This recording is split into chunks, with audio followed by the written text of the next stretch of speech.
Paul, Sylvain et Timothée, à l'église de Thessalonique, qui est en Dieu le Père et dans le Seigneur Jésus-Christ. À vous la grâce et la paix. À tout moment, nous rendons grâce à Dieu au sujet de vous tous, en faisant mémoire de vous dans nos prières.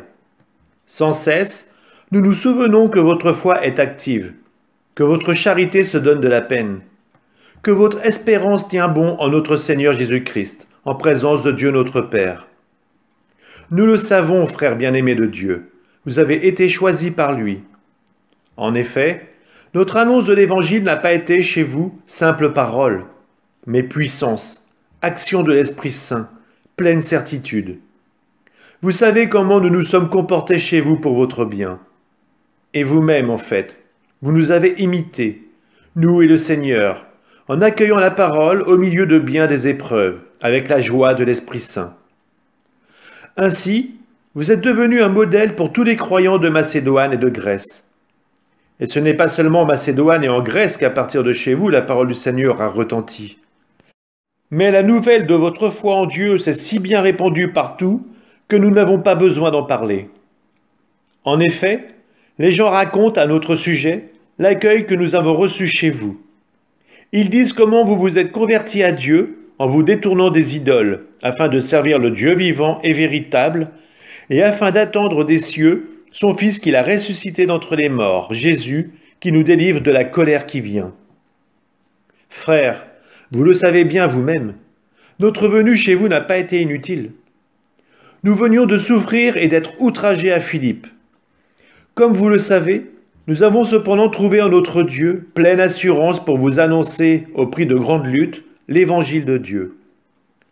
Et quand nous vous exhortions, ce n'était pas avec des doctrines fausses, ni des motifs impurs, ni par ruse.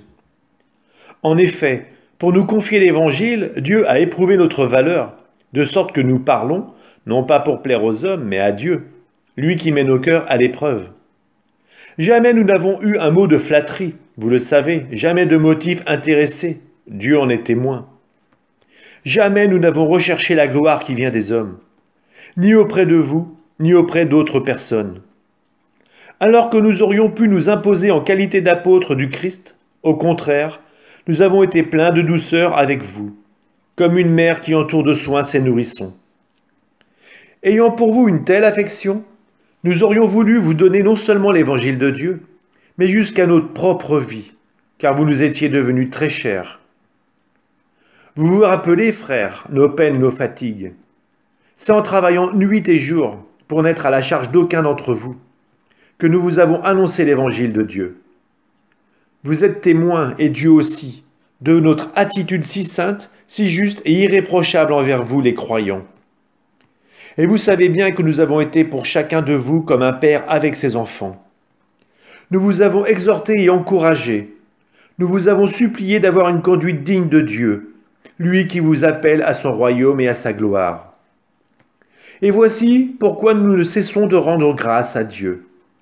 Quand vous avez reçu la parole de Dieu que nous vous faisions entendre, vous l'avez accueillie pour ce qu'elle est réellement. Non pas une parole d'homme, mais la parole de Dieu qui est à l'œuvre en vous, les croyants. En effet, frères, vous avez imité les églises de Dieu qui vivent en Judée dans le Christ Jésus, parce que vous avez souffert de la part de vos compatriotes de la même manière qu'elles ont souffert de la part des Juifs. Ceux-ci ont tué le Seigneur Jésus et les prophètes, et nous ont persécutés. Ils déplaisent à Dieu, ils sont les adversaires de tous les hommes, puisqu'ils nous empêchent de proclamer la parole aux païens pour qu'ils soient sauvés. Cela met sans cesse un comble à leurs péchés, mais à la fin, la colère de Dieu les a rejoints. Quant à nous, frères, séparés de vous pour un temps, de visage mais non de cœur, nous avons tout fait pour revoir votre visage, tellement nous en avions le désir. Nous avons donc voulu aller chez vous. Moi, Paul, j'ai essayé une fois, même 2 fois, mais Satan nous en a empêchés. En effet, qui est notre espérance? Qui est notre joie et la couronne dont nous serons fiers devant notre Seigneur Jésus lors de sa venue? N'est-ce pas vous? Oui, c'est vous qui êtes notre gloire et notre joie. C'est pourquoi, n'y tenant plus, nous avons préféré rester seuls à Athènes, Sylvain et moi. Et nous vous avons envoyé Timothée, notre frère, collaborateurs de Dieu pour l'annonce de l'évangile du Christ. Il devait vous affermir et vous réconforter dans votre foi, afin que personne ne soit ébranlé dans les détresses actuelles, car vous savez bien vous-même que nous y sommes exposés. En effet, quand nous étions chez vous, nous vous annoncions que la détresse devait nous atteindre. Et c'est ce qui est arrivé, vous le savez bien. Voilà pourquoi, n'y tenant plus, j'ai envoyé quelqu'un pour savoir où en était votre foi, de peur que peut-être le tentateur ne vous ait tenté et que notre peine ne soit perdue. Or Timothée vient de nous arriver de chez vous, et il nous a rapporté la bonne nouvelle de votre foi et de votre charité. Il nous a dit que vous gardez toujours un bon souvenir de nous, et que vous avez le très vif désir de nous revoir, comme nous l'avons à votre égard. C'est pourquoi, frères, nous sommes réconfortés grâce à vous, au milieu de toutes nos difficultés et de notre détresse, à cause de votre foi. Et maintenant nous revivons, puisque vous autres, vous tenez bon dans le Seigneur. Comment pourrions-nous assez rendre grâce à Dieu à votre sujet, pour toute la joie que nous avons à cause de vous devant notre Dieu? Nous le prions avec ardeur, jour et nuit, pour que nous puissions revoir votre visage et compléter ce qui manque à votre foi. Que Dieu lui-même, notre Père, et que notre Seigneur Jésus nous trace le chemin jusqu'à vous. Que le Seigneur vous donne entre vous et à l'égard de tous les hommes un amour de plus en plus intense et débordant, comme celui que nous avons pour vous. Et qu'ainsi il affermisse vos cœurs, les rendant irréprochables en sainteté devant Dieu notre Père, lors de la venue de notre Seigneur Jésus avec tous les saints. Amen. Pour le reste, frères, vous avez appris de nous comment il faut vous conduire pour plaire à Dieu. Et c'est ainsi que vous vous conduisez déjà. Faites donc de nouveaux progrès, nous vous le demandons, oui, nous vous en prions dans le Seigneur Jésus. Vous savez bien quelle instruction nous vous avons donnée de la part du Seigneur Jésus. La volonté de Dieu, c'est que vous viviez dans la sainteté, en vous abstenant de la débauche, et en veillant chacun à rester maître de son corps dans un esprit de sainteté et de respect, sans vous laisser entraîner par la convoitise comme font les païens qui ne connaissent pas Dieu. Dans ce domaine, il ne faut pas agir au détriment de son frère, ni lui causer du tort, car de tout cela le Seigneur fait justice, comme nous vous l'avons déjà dit et attesté. En effet, Dieu nous a appelés, non pas pour que nous restions dans l'impureté, mais pour que nous vivions dans la sainteté.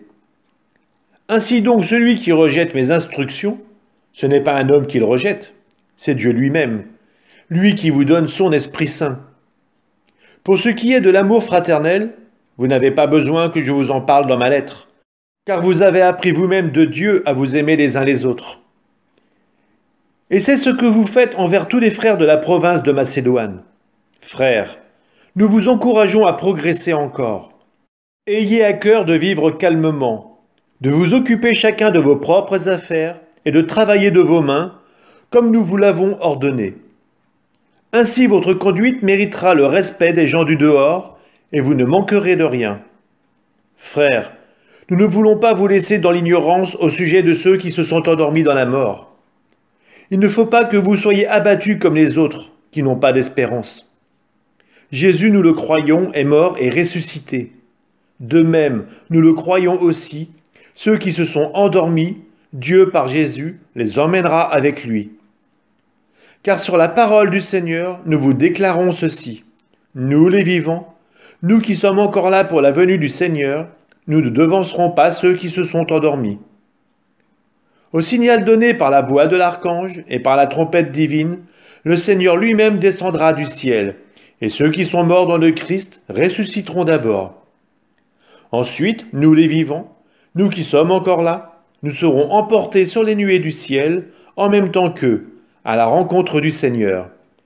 Ainsi nous serons pour toujours avec le Seigneur. Réconfortez-vous donc les uns les autres avec ce que je viens de dire.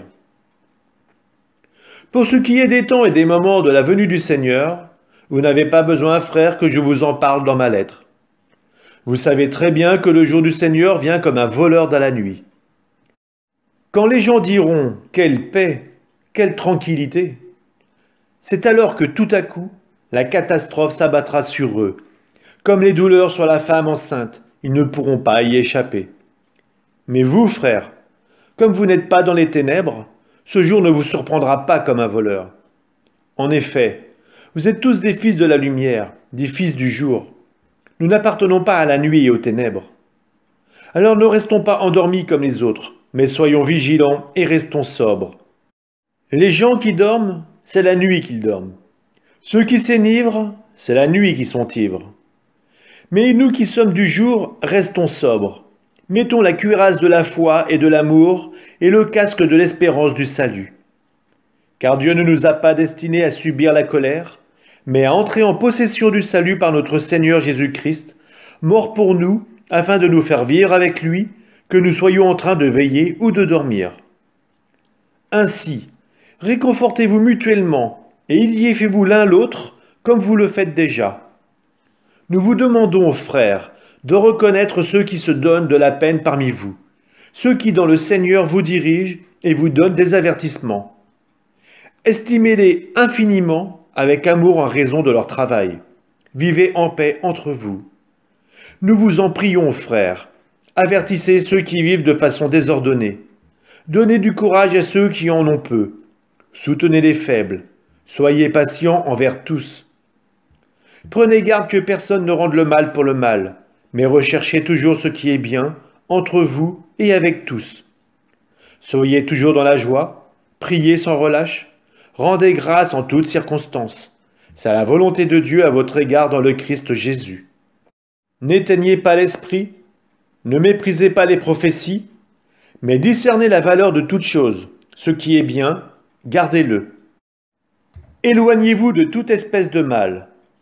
Que le Dieu de la paix lui-même vous sanctifie tout entier, que votre esprit, votre âme et votre corps soient tout entiers gardés sans reproche pour la venue de notre Seigneur Jésus-Christ.